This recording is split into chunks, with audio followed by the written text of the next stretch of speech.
इकडे सोलापूर जिल्ह्यातल्या माढा तालुक्यातल्या उपळाई बुद्रुक या गावानं महाराष्ट्रात एक वेगळी ओळख मिळवली आहे।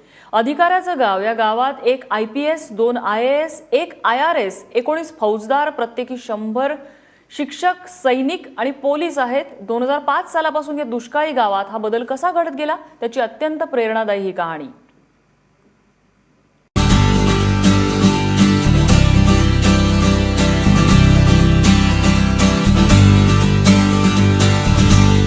माढ्याजवळचं उपळाई बुद्रुक, लोकसंख्या 10,000, दुष्काळी असल्यानं 800 फुटांवरही पाणी लागत नाही। पण अधिकाऱ्यांचं गाव अशी या गावाची ख्याती आहे।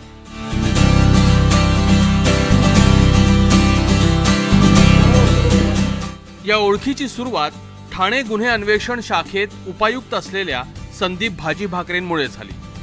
संदीप 2005 साली DYSP झाले। 2007 साली बहीण रोहिणी IAS झाल्या। रोहिणी सध्या तामिळनाडूत मदुराईला उपजिल्हाधिकारी आहे। अडचणीची सुरुवात म्हणजे एकतर आम्ही ग्रामीण भागामध्ये माझ्या घरी असा कलेक्टर, DSP, कोण डॉक्टर, इंजिनियर असं कुणीही नव्हतं आणि खूप महत्वाकांक्षा होती मुलांनी IAS IPS बनावं। पण हे बनण्यासाठी जे दिव्य स्वप्न साकार करण्यासाठी ह्याच्या ज्या अडथळ्याच्या शर्यती होत्या त्या पार करून जाणं मुश्किल वाटत होतं। परंतु त्या गोष्टी आता परमेश्वराच्या कृपेनं सगळ्या पूर्ण झालेत। दोघांचं पण मार्गदर्शन सगळ्यांना लाभलेलं आहे। त्याच्यामुळे मला वाटतं की अशीच माझी मुलं सर्वांना मार्गदर्शक ठरावी आणि आम्हाला आनंद मिळावा। या बहीण भावाच्या यशानं गावातल्या तरुणांच्या मनात ऊर्जा भरली। 2007 सालीच शिवप्रसाद नकाते हे दुसरे IAS झाले। पाठोपाठ स्वप्नील पाटील आयकर उपायुक्त झाले। म्हाडाला प्रमोद शिंदे उपअभियंता आहेत, तर औरंगाबादला श्रीकृष्ण नकाते RTO। पोलीसमध्ये भरती झाले, मिलिटरीत भरती झाले, CRPF मध्ये भरती झाले। अशा मुलांनी देखील स्वतः ग्राउंडवर येऊन आपल्या पाठीमागच्या मुलाला भरतीचं ट्रेनिंग देऊन त्यांनी देखील प्रयत्न केला। संदीप भाजी भाकरे यांनी पहिल्यांदा सुरुवात केली। त्यानंतर त्यांनी माझी मुहूर्तमेढ उपळाई बुद्रुक गावात स्पर्धा परीक्षे माध्यमातून एक चांगल्या हुद्द्यावर जाऊ शकतो ह्याचा आम्हाला पाया घालून दिला।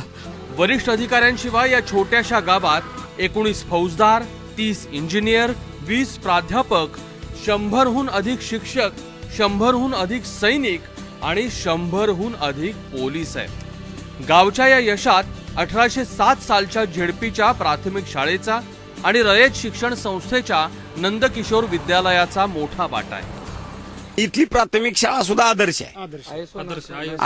ISO मानांकन आहे, तिला आदर्श आहे। शिक्षक पण जीव ओतून विद्यार्थी घडवायचं काम करतायत, म्हणजे त्यांच्याकडनं हायगाय होत नाही आणि शिक्षकांना मुलांना शिकवण्यासाठीची मुभा देण्याची पालकाची मानसिकता आहे। जसं जसं दुष्काळ पडत गेला तसं तसं गावकऱ्यांनी शिक्षणाकडे लक्ष केंद्रित केलं की बाबा माझा मुलगा शिकला, कुठेतरी अधिकारी होईल, माझ्या कुटुंबाची उपजीविका होईल, माझ्या गावाचा विकास होईल, ह्या दृष्टिकोनातून शिक्षणाकडे जास्त महत्व दिलं गेलं। डॉक्टर व्हायचंय। डॉक्टर व्हायचंय का अधिकारी व्हायचंय?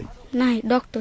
घरी शेती किती आहे? काहीच नाही। शेती काहीच नाही, मग शिक्षणच घ्यायचं। उपळाईला दुष्काळानं मारलं पण शिक्षणानं तारलं। शिवप्रसाद नकाते आणि स्वप्नील पाटील यांनी गावात स्पर्धा परीक्षा मार्गदर्शन सुरू केलंय। रोहिणी भाजी भाकरेंनी आपल्या शेतातच स्पर्धा परीक्षेसाठी लागणाऱ्या सर्व साहित्याची लायब्ररी सुरू केली आहे। अधिकाऱ्यांची अशी परंपरा तयार करणाऱ्या या गावाला एकदा नक्की भेट द्या, प्रेरणा मिळेल। सुनील दिवाणसह राहुल कुलकर्णी, ABP माझा, उपळाई।